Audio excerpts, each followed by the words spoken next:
And the mother says, she cannot even be in my vehicle when I go to pick up my other children. This woman has a 5-year-old child that is being treated in this manner. Is that sane? No. America has gone freaking insane. They have turned into freaking half-wits. Absolutely. And I suppose now would be a good time just to remind our listeners that you can call in if you have any stories of this nature or of a similar nature. The guest call-in number is a US number. So from the US it's 718-508-9499. 001 before that for people outside of the US. Yes. Wait. This is even the best one. We've had a paper gun. We've had a plastic gun. We've had a discussion of a gun. A shovel. And now we have an imaginary weapon. God. A 7-year-old student says he's confused about getting in trouble for trying to save the world from evil, though Thompson School District officials contend that the boy broke one of the school's absolutes. Parent Mandy Watkins said Mary Blair, Principal Valerie Laura Black, called her Friday afternoon to inform her that her second-grade son Alex had been suspended for throwing an imaginary grenade. They're dangerous. The kid, I mean, that's like being threatened by an air guitar, for God's sake. Yeah. Well, that can be quite sad. The devil's music. He was playing the air guitar.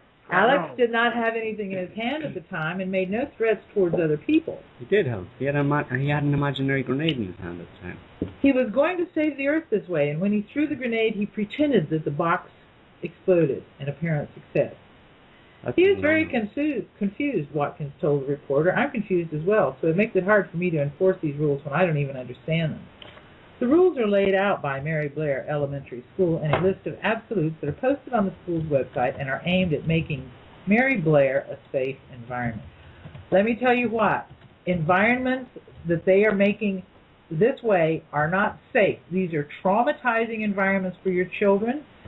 If this is going on in a school where your child is attending, I would get other parents together and I would be complaining like crazy about the trauma that they are inflicting on children. Because if it hasn't happened to your child yet, believe me, tomorrow, the next day, next week, it will. Because children are children. And they're trying to turn these children into little zombie robots. Well, what's worse is they're treating them almost like adults. The very idea that there can be a criminal trespass warrant against a 5-year-old is just sort of insulting to any kind of like adult intellect.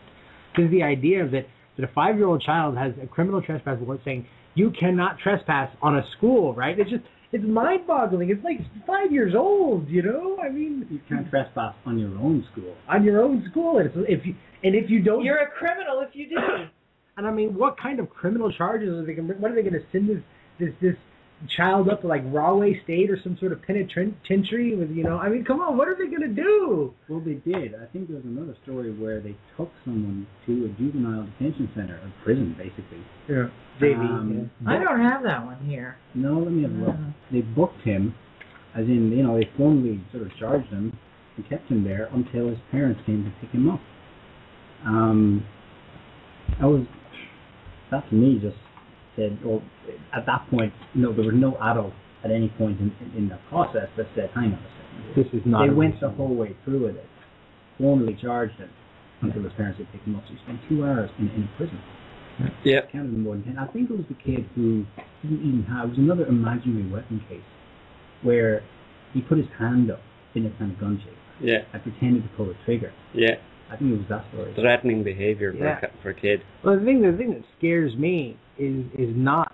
I'm not remotely scared of some person with a gun walking into a school or into any building that I'm in. Like, I'm never thinking. What scares me is that I might actually run into one of these people and be in some way under their power. I mean, someone who's that stupid, who's that just completely and totally disconnected from reality, they could do anything. Like, I could look at them the wrong way, and then they could, oh my God, he tried to kill me. They could, like, call the police and stuff. Maybe, you know, you don't know. I mean, you just, that kind of crazy person. Yeah. Well, but the thing is, it's been building up for years. This policy of, if you see something, say something. Yeah, but, I mean, particularly these schools and kids in schools and stuff, like I was saying earlier on, seems to be a direct result of the Sandy Hook thing. Mm-hmm. And based on what we said in our first show about Sandy Hook, this is by design. There seems to be that there's some specific agenda by someone being put into play here, and I mean, you look at the end result, and you're talking about people being in a state of terror, or being able to being on the edge of falling into a state of terror at a moment's notice type of thing. Yeah. Basically. Well, this is something that goes back to we have an article on Sott that I put together, and it's some research that was done by a guy named Sargent, and he did some research on Ivan Pavlov's experiments in programming or conditioning dogs. And what they learned was that you put a dog into a state of absolute abject terror, and even if they had a strong program to do one thing before, you could completely eradicate it and change it and imprint the program that you want into the dog. And not only that, but a program that is imprinted into a dog when they are in this state of what they call transmarginal inhibition. You can't erase it. It's very, very difficult to get rid of it. It becomes a permanent part of that person, which is why people suffering from post-traumatic stress disorder, they get into a situation where they're extremely traumatized. Something is said to them during that moment of trauma, and forever afterwards, something about the thing that is programmed into them, forever brings back the feeling of being traumatized. It's like being in an automobile accident. You see a guy crossing the road at the moment the accident happens, and he's got on a blue hat. You may forget that there was a guy crossing the road wearing a blue hat afterwards, but you've got this trauma buried deep inside you, and one day you may be walking down the street and somebody wearing a blue hat passes in front of you, and you go into a state of trauma. You have an anxiety attack. You collapse on the sidewalk. The EMTs, come and take you away, whatever. And you don't even realize that what is happening to you is because of this trauma that happened and the imprinting of the man with the blue hat. So the same thing can happen with words, ideas. This is what happened during 9/11. All of this really began during 9/11. 9/11 was the big imprinting event of our... Absolutely, and we're going to get into that in this show, but we've got a call right now, so I'm just going to take it. Hello. Hello. Yeah. Hello, caller. You're on the air. What's your name? My name's Joe. Hey, Joe. I'm taking Joe, where are you from? I'm Montana. Montana. What's your comment or question? I'm taking a look at your description page, and it seems to me as though you're kind of worried about cosmic events or aliens. Am I reading that right? No. Not aliens, no. No mention of aliens. Not aliens, just a cosmic type of thing, like meteorites. More like big rocks falling on our heads. Oh, okay. Like the one that just fell in Russia. All right, and you're kind of worried that there might be more of them coming in the future? We're not worried at all. We're not worried. We just want to let people know that it's something. That it's a real good probability that it's going to happen, and it's going to hurt a lot of people, and but we're not worried, no. Yeah, it's more about just people being making people aware of the possibility of that, So you believe that there probably will be more meteorites and asteroids hitting the Earth, but it's not something that worries you. No, not really, no. I mean, why everybody's got worry? Everybody We can't do anything about it. If it happens, if it doesn't happen, it's great. Yeah. If it does, we're ready. You all got to die someday, Oh, okay. And let me ask you a question, though, bro. How many of these? Okay, let's just pretend that they exist. Okay, how many of these do you think that there are? I mean, how many occurrences do you think that there are? I have no idea. No idea. So, how many?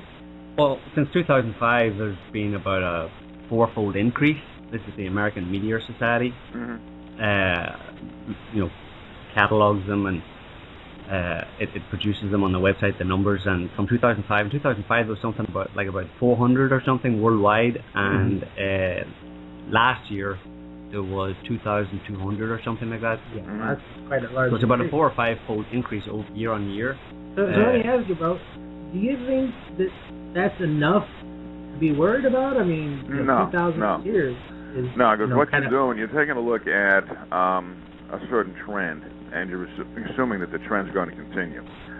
That's the same kind of reasoning people have when they take a look at the stock market. They say what goes up is going to continue to go up a lot until it comes down for some reason. Because something has happened in the past, there's no correlation between that and what might happen in the future, unless you have a cause and effect Okay, let me explain this to you. There are several astronomers and astrophysicists that have been working on this problem since the 80s. They mathematically retro-engineered the orbits of multiple meteor streams and concluded that they all began from a single progenitor giant comet. They've done the math, and they predicted back in the 80s that right around this period of time, like for the past 5-10 years and heading forward, that we are in an extremely dangerous period because we have moved into an area of space that is just loaded with debris from the breakup of this giant comet. There has been an extraordinary increase in the number and location of what's called noctilucent clouds. Noctilucent clouds are formed in the extreme upper atmosphere because of comet dust in the atmosphere. There's been, an extraordinary lowering of the upper level of cold atmosphere. There's been a quietening of the sun.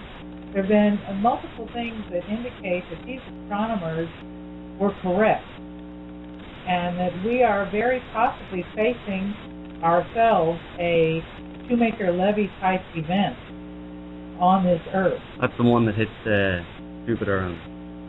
So, basically we work with the science and we publish the science. But even from a kind of layman's perspective, like I just said, it has been increasing year on year in 2005, and there's quite a few, a large number basically. And this year, just a few days ago, was really the first major impact event. It was the first big one that actually... So even based on that kind of like reasoning, we're saying, well, it seems to be building up here to something, and then we get this one that hits over Russia, and we say, well, chances are, or at least there's a decent probability, maybe 50-50, that we're going to get more, And there have been impacts. Now, the layman's explanation doesn't hold water. The one about if you're going to go back to the astronomers having traced back the path of the meteors, that makes more sense. Yeah. Well, I would really urge you guys. Hi, I love you. I love Montana. I would really urge you to read my new book, and you can get it really cheap on Kindle. So that I'm not really making any money because Amazon makes money on that. But read it because I have collected the science together in that book, and I have footnoted it up to yin yang. So if you want to follow anything up, you've got the sources right there at your fingertips. And believe me, the picture isn't pretty. It's these guys, Victor Klube, Bill Napier, Mark Bailey, Mike Bailey, dendrochronologist, and there's several others that I can't pull their names right off the top of my head right at the moment.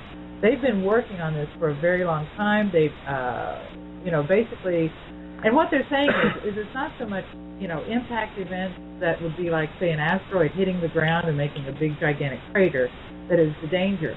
And even John Lewis of the University of Arizona says that the big danger to humanity is overhead explosions, bodies that enter the atmosphere, they heat up so fast, and then they explode in the upper atmosphere, and they ablate the landscape, like having an atomic explosion in the air.